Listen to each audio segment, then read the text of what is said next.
thank you. So my name is Emiel, not Steven, as is on some of the schedules. Thanks all for joining me amidst all these other great speakers. It's also great that you're joining today because I think this is the last day that we can actually do something like this for the coming weeks. So all the merrier. Today I will tell you guys something about what it is to be a software developer in the Netherlands. I don't know a whole lot about that. I did study AI, as the intro told, but I'm definitely not a software developer. But luckily, the company I work for, OfferZen, does an annual survey among software developers. So I'll run you through the results of last year's edition, or this year's edition actually. And I hope you can get some nice insights from that. So a bit about us. So with OfferZen, it's a South African company. So we were founded 6 years ago, and for the last year and a half, we've been live in the Netherlands. We also launched in Germany recently, and what we do is we connect great developers with great tech companies, and by doing so, we want to grow or help developers grow in their careers, because we think we can really add value by placing people in jobs where they can build the products and services that all of us use. So the presentation will be about the 2021 results, but the survey for 2022 is also live. So you can actually scan the QR code or go to bit.ly/Pygrunn to take part in this. This is the only call to action, so don't worry. You'll also get something in return, which is some swag. I saw someone with an OfferZen t-shirt in the room before. You're over there, under his sweater. But this is the one that you will receive when you take part. There's also some Lego involved and some other cool things. So please do it. I'll show this slide at the end as well, so you can scan it again. So back to OfferZen. So we really think we can create value not per se through our product, but the more through our community. So these are some of the things we do. As I said, we connect our community members with great jobs. We connect them with each other, so junior and senior developers, through mentorship programs. We are very transparent about the data on our platform. But also the data, the industry data that we acquire through surveys like these, right? So that's why we're here today, to walk you through it. But the report is actually open data, so I'll show you a bit more about that later. You can actually go online and download all the responses and do your own analysis on it. So maybe you can get some great insights there that we didn't think of. We also really promote people to create content, so write articles, really for devs, by devs. And we connect people by doing things like May Days, which are days where we facilitate them working together on side projects. So it's really cool. It's something that we do. The last project we did was a self-watering plant system. So with an ESP8266 and some Arduino or even MicroPython code, people could have their own self-watering plant system. So all the things we do and all of this really comes together on the OfferZen platform. This is what we'll be talking about today. So the survey is actually hosted online. So just Google it, I would say, State of the Software Developer Nation. And you will find all these nice graphs. We'll talk about them today, but there are way more on the website. They're all interactive, and as I said, you can download the data from there as well to do your own insights or own analytics. For this survey of 2021, we had 900 respondents, which resulted in about 500 qualified ones. So it's quite a nice amount, so we can actually say something about the questions that we asked them. So this is the agenda for today. So the survey was split up in 3 parts. So we'll start with, and that's also what the talk will be split into. So we'll start with background education. So how do people get into coding? Do they code as a hobby, for instance? Then we'll move on to skills and learning.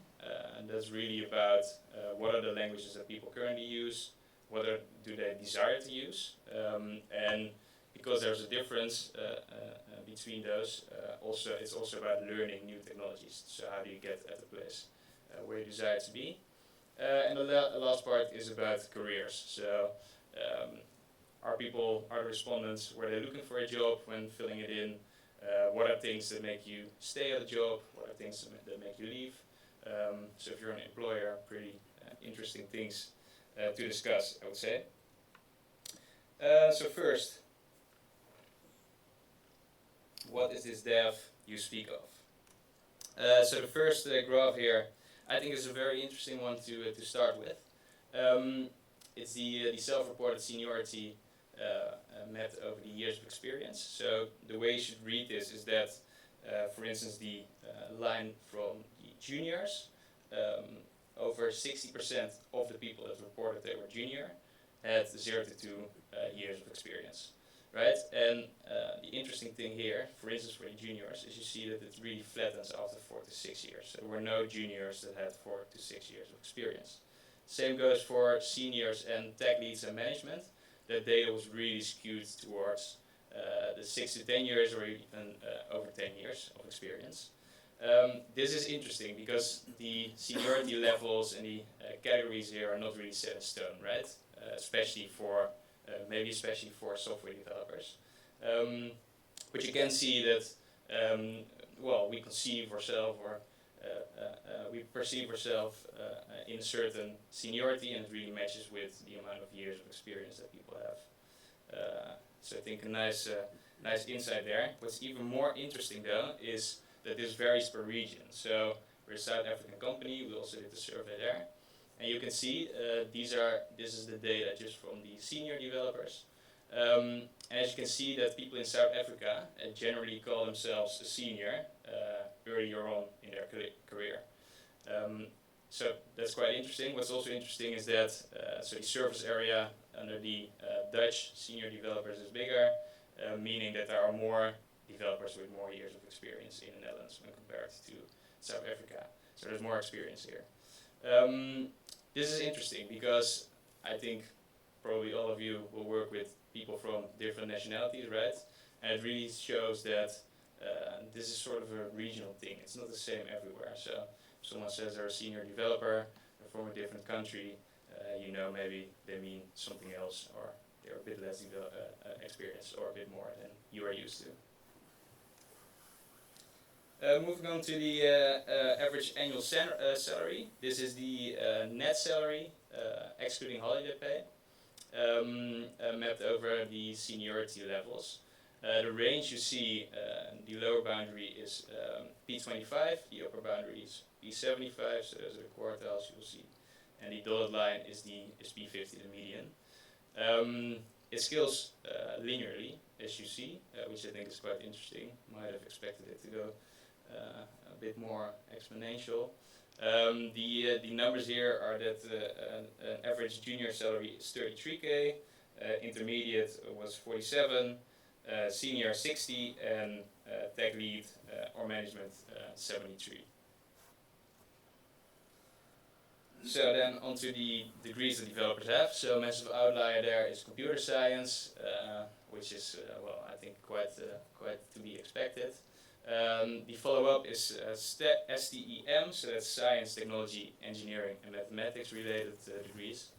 There are a whole lot of other pockets there, and if you're in the room and you are into humanities before being a software developer, you're not the only one, but you're definitely underrepresented, as you can see. So this is also an interesting one because it shows us where a developer first learned to code. This doesn't mean it's the only place where they learn to code, but it's the first one. So you see a massive majority being self-taught, which is quite interesting. And also I think shows that there's no one set academic path to becoming a software engineer. A lot of people actually learned it from doing projects, coding projects, supported by online videos or courses, which I think is really cool. Quite quite some people learn it at school, some less at university, and then even less at the workspace or bootcamp. This is the age when people, when the respondents said they started coding. Well, this also really corresponds to the previous question. So people start coding early on, right? The biggest part of the respondents actually started before they turned 19, with also quite a reasonable percentage, about 13%, of people starting to code before they turn 12. This is interesting. This is also something that we see. These make days that I told you about before, where we build side projects with people. We always ask people to bring their kids. That's only for the virtual ones that we host, of course. But it's really cool to see, because these projects are pretty trivial. It's just a few statements, a few lines of code, and you can see a light blinking or anything else, something else happening. And it's really cool to see this eureka moment with these kids that are there. So I think it's something we need to support and we need to be aware of. So, do people code for fun, or do they just code at their workplace? The hard-eyed panda strongly agrees with coding for fun, coding as a hobby. Sad, crying face panda strongly disagrees. Again here, we see that the majority, 57%, actually either agrees or strongly agrees with coding on the side, so not just at their work, which I think is really saying something about the industry. It's not just a job, it's not just a career. People will develop themselves, have a growing mindset, and will do what they love on the side as well. So I think that's really cool. It speaks for you guys in the room. Nice question. So as OfferZen, we distribute a lot of T-shirts. I'm wearing one of those today as well. We have, I think right now we have about 32 designs actually. So we distribute them among basically everyone or anyone that participated in the community, something in the community. For instance, when you submit the survey, that's one way to get a T-shirt. Or when you're at the platform, so next to placing developers at jobs, we are quite the T-shirt distributing company these days. But these are some of the designs, all designed in-house that we have, and we ask people what their favorite one is. And it was this joke. It's a JavaScript joke, I've been told. Yeah, see some nodding. Okay. Alright, so a little recap. So we see more years of experience in the Netherlands when compared to South Africa. Salaries rise linearly with career progression. Developers' education, what they make of it, is not just set in stone that it's a university or at school. And developers in general are committed to tech and love what they do, and also demonstrate that outside of work. So what does that mean? This is Shara, one of my colleagues. She's an account manager, so she speaks to the sort of the company side of the marketplace. And she sees that these companies really require people. They don't just look at your experience or the companies you worked for when they want to hire you, but more so at, are you committed to coding? Do you do this in your own time as well? What does your portfolio look like on GitHub? And the things like that are very important and a very good metric for success for companies. So now we'll be talking about the skills and the learning part. So is the future all about data? The first question we asked people was what they think is the most promising industry. Big outlier here is AI and cloud computing, followed by cybersecurity, fintech, robotics, climate and sustainability. You can ask, or maybe you ask why AI and cloud computing was grouped into one. There are arguments for it and against it. Me as an AI student, I would argue against it, but they decided to group it anyway. But it's funny because you actually see that this also reflects in, for instance, the most desired languages that people would like to work with. because Python is high up there, right? So I think still the most used language for machine learning and AI applications. It's followed by TypeScript and Go. Previous year, the top two were swapped around actually. So most people wanted to work with TypeScript, followed by Python. And these are the languages that people actually work with. So the biggest one is JavaScript, followed by SQL. We did approach it as a language there, followed by TypeScript, and then Python comes, and Java, and C#. Important to note here, by the way, that these percentages don't add up to 100. Maybe you've seen it, and that's because people could select multiple options here.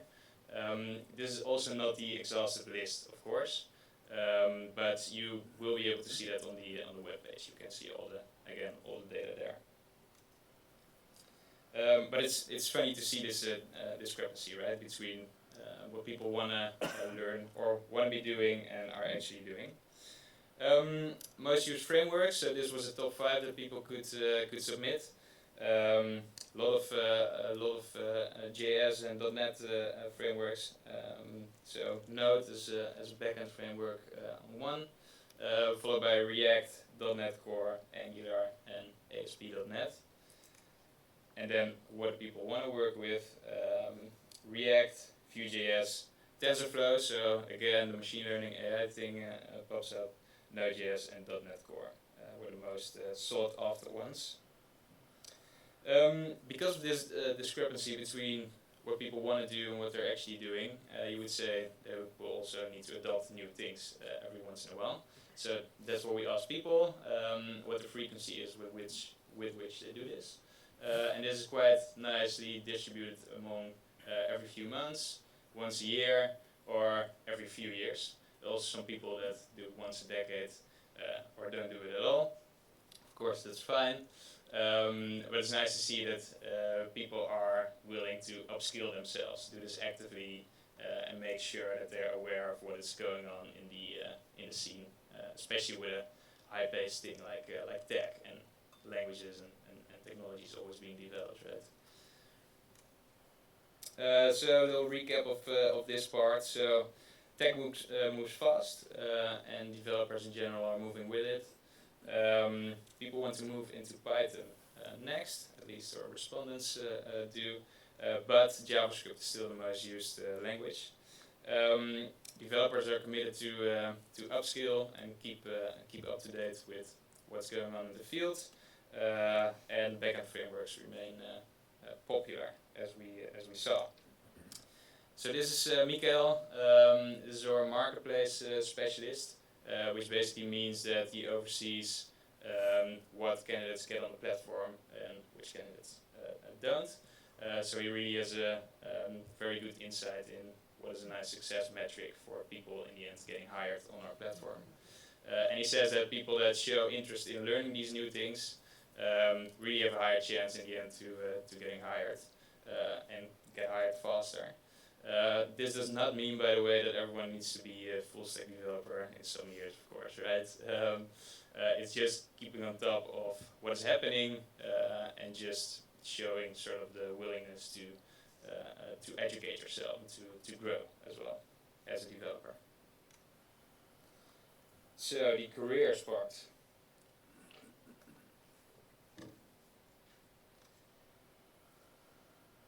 We ask people what developers value when they think about their career, about their current job, or about their next job.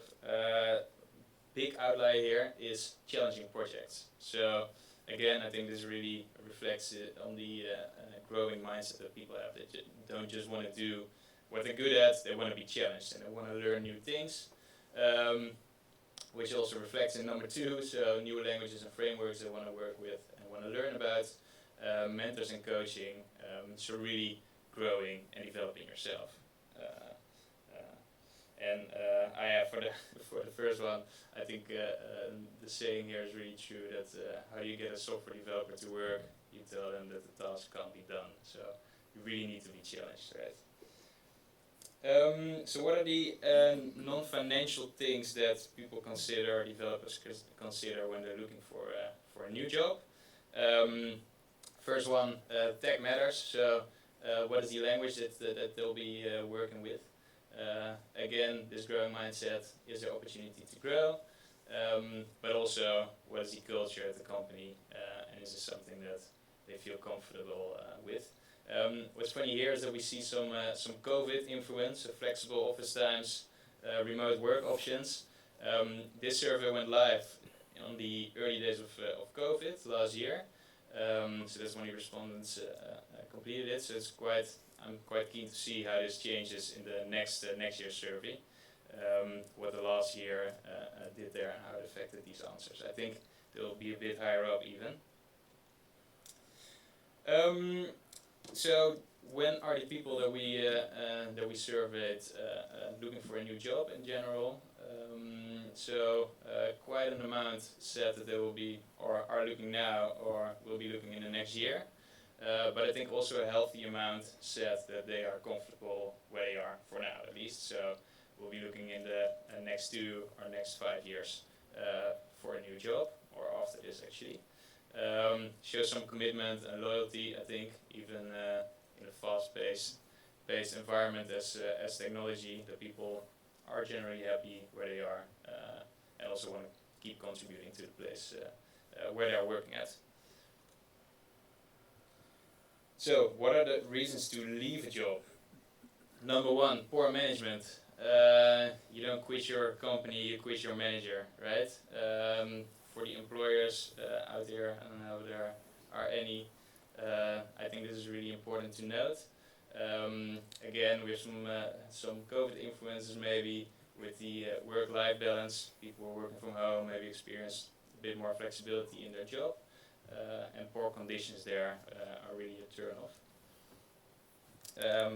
Then moving on to what are the reasons that people want to stay at their current job. So again, this work-life balance is really important. This flexibility and not just working all the time. Also the people they work with. So again, this is both can they learn from people they work with, but also do you get along with the people you work with, right? That's really important. So, little recap here. So, challenging projects are important and are key to career growth.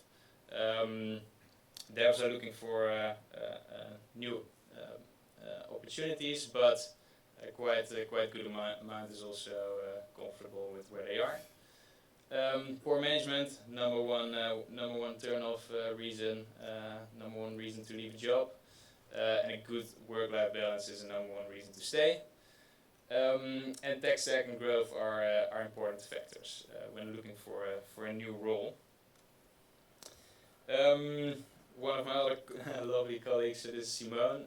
She's a talent advisor, so that really means that she oversees the process from a developer being onboarded on the platform and getting hired in the end. So she guides this process, helps the developers in that process, and she's all about getting vocal. So you saw that there are quite some things that developers or these respondents at least want to get out of the job, right?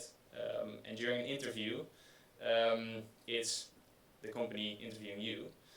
But Simone says, and she says this to all the developers, it's also the other way around. It's also you interviewing them. If you think challenging projects are very important to you, just ask, right? If it's not really clear about the conversation, and you're really looking for a match, it's a two-way street. And we're seeing this that this is a very important thing to be aware of. So what's next? Well, of course, hopefully all of you to take part in our survey that's live now. Again, you can scan the QR code here or go to bit.ly/Pygrunn. I saw a blog post once with an image gallery of people scanning QR codes, and the image gallery was empty, so maybe this is not the best way, but you can actually just go to bit.ly/Pygrunn, and that works as well. Well, another QR code, very convenient. But these are actually there's links to the report that's live now. So all the things that we just discussed, but much more as well. And what's really important there is that you can download all the data in a CSV file.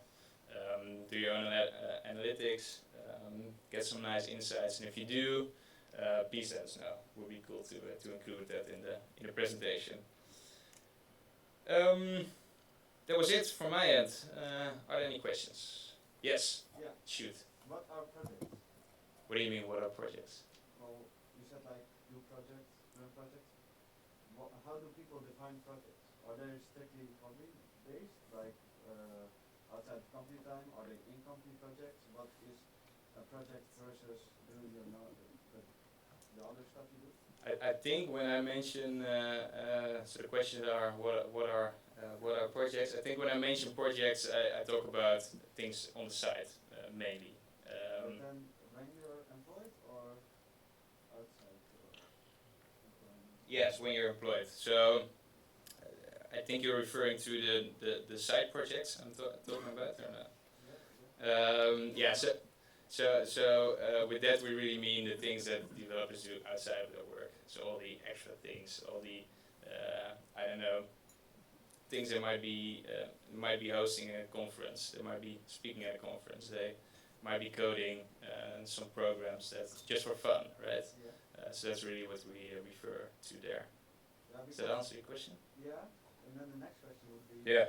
if 41% of the people say they leave work because of the work-life balance, Yeah. and you recommend people to do projects to become more attractive to your employer. Yeah. Like, isn't that a bit, Well, it's work and it's side projects. I think those are two separate things. So yeah, okay, so you could do it as a hobby, right? no, but you have OfferZen, right? You Yeah. people, Yeah. and then you know that 31% quits their employer because of work-life balance, and you tell them like, oh, take your life balance, acquire some skills for your future employer. Yeah. Yeah, but well, I think those are two separate things. So of course you have your job, what you need to do, and there's your hobby. And I think when your hobby reflects that what you do in your job is what you love, I think that's really key, and that's really like nice synergy and helping each other to be more successful. So it's not like we say keep on working and get more experience. No, it's have fun coding. Yes. It's not so much fun being a manager for developers, because if you look at the reasons to leave, and the number one reason Yeah. is that you're doing it wrong as a manager. Yeah. But when you look at the opposite side, the manager is nowhere to be found as the reason to stay. Yeah. So you can't do good, you mean? Yeah. Can you elaborate a bit on that? I don't know the real insights behind that. But yeah, I mean it's of course it can be a big turn off when you have poor management, and then maybe you just expect that you have good management. So it's not on the list for things to stay. You just take this as it should be, right? So it gets really hard for managers. Yes, indeed, it's a very tricky position. But it can also be very rewarding, by the way. Good management should be the baseline. It should be the baseline, right? Yeah, so that's why it's not in the reasons, probably. Yeah. Isn't good management part of a great culture? Like that's why it's not mentioned separately. It's just if that's alright, then the management is also Yeah, could be. So the question is if the good management is not reflected in the company culture, right? And that's why people don't put the management in the reasons to stay. Could be. That's not how we put it in the questions per se, but it's that's the thing with surveys. People can always interpret things differently, of course. Yes. Okay, so the question about how do people learn to code or program? Did you take there only the first year that people started their career, or is it aggregated over everyone that filled in the survey? When people started coding? Yeah, because like it used to be a bit of a monoculture, now you have more diversity. But then if you ask it over all the people, you will have like people that started programming in the 90s, 80s. Yeah. They used to be self-taught more. Yeah. But then like if you have new initiatives, Yeah. you won't see your graph. So It's a good question. So you say it's a bit skewed because of this old data, as in the old people. It might be more interesting to do it like on per year basis. Yeah. And see like in 2021, Yeah. people that started that year, how old they Yeah. what's the background, and how this they use it. So. Yeah, that might be a very interesting one. Because you now have more like these traineeships to get people like highly educated people from other fields. Yeah. Yeah. Yeah, it's a good one. We didn't split it like that, but it's definitely a good one to maybe implement for, well, not this year because it's already live, but for the next year. Yeah, then the previous answers don't make sense anymore. I think we have time for one more question. One more question? Yes, again. That's right. What's the best swag? Yeah, that's right. I really like the Lego. We have quite some Lego designs. So it's like these micro bricks kind of packages. There will be one in the swag kit. You can actually, if you scan it and you go to this page. I think you could pick any swag you want. What do you think like this? That we don't have currently, you mean? Yeah. Ooh, that's a good question, eh? Why not black? We have quite a lot already, so it's hard to choose. Yeah. What I really wanted was OfferZen branded laptop sleeve, and I got one. So yeah. Alright. Alright. I think everyone in the audience for great questions, and of course Emiel for the talk. So